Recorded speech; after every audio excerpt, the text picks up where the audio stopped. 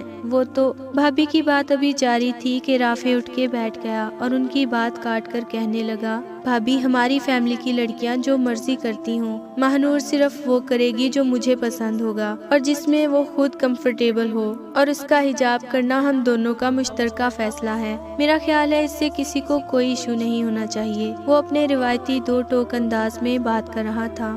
مہنور اس کی پشت کی جانب کھڑی اس کے چہرے کے تاثرات نہیں دیکھ پا رہی تھی، لیکن اس نے بھابھی کے چہرے سے مسکراہٹ غائب ہوتے دیکھی تھی۔ دیکھیں بھابھی، آپ جانتی ہیں مجھے فیشنیبل لڑکیاں پسند نہیں ہیں۔ اگر پسند ہوتی تو میں فیملی سے باہر شادی کروانے کی ضد نہ کرتا۔ آپ تو سب جانتی ہیں نا۔ اس بار وہ قدرے نرم لہجے میں بات کر رہا تھا۔ ٹھیک ہے، تم فکر نہ کرو، مہنور جیسے بھی گیٹ اپ میں جانا چاہتی ہے چلی جائے، کوئی اسے کچھ نہیں کہے گا، میں اس کے ساتھ ہی ہوں گی۔ وہ اس کے پوائنٹ کو سمجھ چکی تھی اور اب اسے تسلی دے رہی تھی۔ مہنور نے ساری گفتگو میں خاموش رہنا ہی مناسب سمجھا تھا۔ شادی میں بہت سے لوگوں نے اسے عجیب نظروں سے دیکھا تھا، لیکن بھابھی کی باروب شخصیت کے سامنے کچھ کہنے کی ہمت نہیں کی تھی۔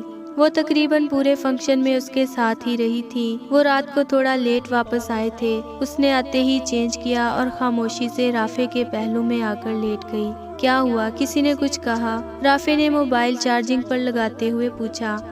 نہیں، کچھ بھی نہیں، اس نے مختصر سا جواب دیا۔ تو پھر اس خاموشی کی وجہ؟ اب وہ بھی موبائل رکھ کر لیٹ چکا تھا۔ کچھ نہیں، بس ایسے ہی کچھ سوچ رہی تھی۔ کیا سوچ رہی تھی جانے من؟ وہ اکیلے میں ہمیشہ اسے ایسے ہی پکارتا تھا۔ بتانا ضروری ہے کیا؟ انتہائی ضروری ہے۔ اب اس نے اپنا بازو اس کے سر کے پاس کر دیا اور مہنور اس پہ سر رکھ کر تھوڑا اور اس کے قریب کھسک گئی۔ میں سوچ رہی تھی کہ آپ کی فیملی کی لڑکیاں تو بہت خوبصورت ہیں۔ تھوڑے توقف کے بعد اس نے خود ہی بات شروع کر دی۔ ہاں ہے تو، اس نے لاپرواہی سے جواب دیا۔ تو آپ نے ان میں سے کسی سے شادی کیوں نہیں کی؟ مجھ سے کیوں کی؟ آخرکار وہ اصل مدعے پر آ گئی۔ رافع نے ہلکا سا قہقہا لگایا۔ وہ تھوڑے غصے سے اسے دیکھنے لگی۔ یار یہ کیسا سوال ہے؟ اس نے پوچھا۔ یہ بہت اہم سوال ہے، مہنور نے جواب دیا۔ بتاتا ہوں جانے من۔ یہ کہتے ہوئے اس نے اپنا بازو اس کے گرد حائل کر دیا۔ جہاں تک بات ہے کزنز کے ساتھ شادی نہ کرنے کی، تو اس کا جواب ہے کہ بس میرا دل نہیں مانتا تھا۔ وہ یہ کہہ کر خاموش ہو گیا۔ وہ بھی خاموش رہی۔ اور تم سے شادی اس لیے کی کہ تم مجھے پسند آ گئی تھی؟ مہنور نے حیرت سے اس کی طرف دیکھا۔ جب بھابھی پہلی بار تمہیں دیکھ کر آئی تھی اور تمہاری تصویر بھی لائی تھی تو تم مجھے پہلی نظر میں ہی پسند آ گئی تھی، اور میں سوچ رہا تھا کہ آج کے دور میں بھی کوئی ایسی اللہ لوگ لڑکی ہو سکتی ہے بھلا۔ اس نے ایک زوردار قہقہا لگایا۔ مہنور نے غصے سے اسے گھورا۔ سیریسلی یار، مطلب نو میک اپ، نو جیولری، نو فیشنیبل ڈریسنگ، ایون کہ تم نے پلکنگ بھی نہیں کروائی تھی۔ تو میں نے سوچا جو لڑکی اپنے متوقع شوہر کے لیے اتنی سادی تصویر بھیج رہی ہے، وہ باقی نامحرموں کے سامنے بھی اپنے حسن کی نمائش کرنے کی عادی نہیں ہوگی۔ اور میرے نزدیک عورت کی سب سے بڑی خوبی بھی یہی ہے۔ اب وہ بالکل سیریس تھا اور وہ خاموشی سے اسے سنتی رہی۔ پھر جب بھابھی نے بتایا کہ تم نے MSc کر رکھی ہے تو میں نے کہا ڈن کریں، بچوں کی ٹیوشن فیس کا خرچہ بچے گا۔ اس نے پھر کہقہا لگایا تھا۔ اس بار وہ بھی ہنسنے لگی تھی۔ پھر جب میں تمہیں شادی کر کے گھر لے آیا اور تم نے آتے ہی جس طرح میری زندگی میں اور اس گھر میں اپنی جگہ بنا لی، تو مجھے اندازہ ہوا کہ تم صرف لائق ہی نہیں، سمجھدار بھی ہو۔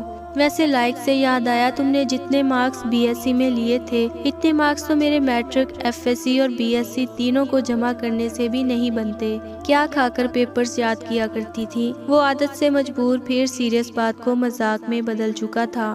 وہ رات گئے تک باتیں کرتے رہے تھے۔ مہنور کو اس دن اندازہ ہوا تھا کہ رافع کتنی قدر کرنے والا انسان تھا، اور اس نے اس کی اصل کو پہچانا تھا، سراہا تھا اور قبول کیا تھا۔ وہ دونوں ایک دوسرے کے لیے بنائے گئے تھے۔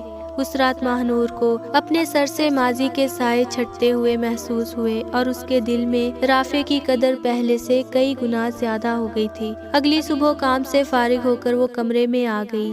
آج وہ دانستہ حارث کو یاد کرنے لگی، کیونکہ آج وہ اپنے ذہن میں رافع اور حارث کو کمپیئر کر کے سکون حاصل کرنا چاہتی تھی، کیونکہ وہ جان چکی تھی کہ جن باتوں کو وہ آئیڈیالائز کرتی تھی وہ حارث میں نہیں بلکہ رافع میں پائی جاتی تھی۔ حارث کی مثال اس چمکتی چیز جیسی تھی جسے وہ سونا سمجھ بیٹھی تھی۔ وہ سونا نہیں تھا، لیکن اس کو پانے کے لیے اس نے اپنی ذات پر بے انتہا محنت کی تھی۔ وہ سمجھتی تھی کہ حارث کی زندگی میں مذہب کا بہت عمل دخل ہے، اسی وجہ سے مہانور نے بھی دین کو اپنی زندگی میں داخل کر لیا تھا۔ وہ نماز، روزے اور پردے کی پابند ہو گئی تھی، لیکن حارث کی نظر میں تو اس سب کی کوئی قدر ہی نہ تھی۔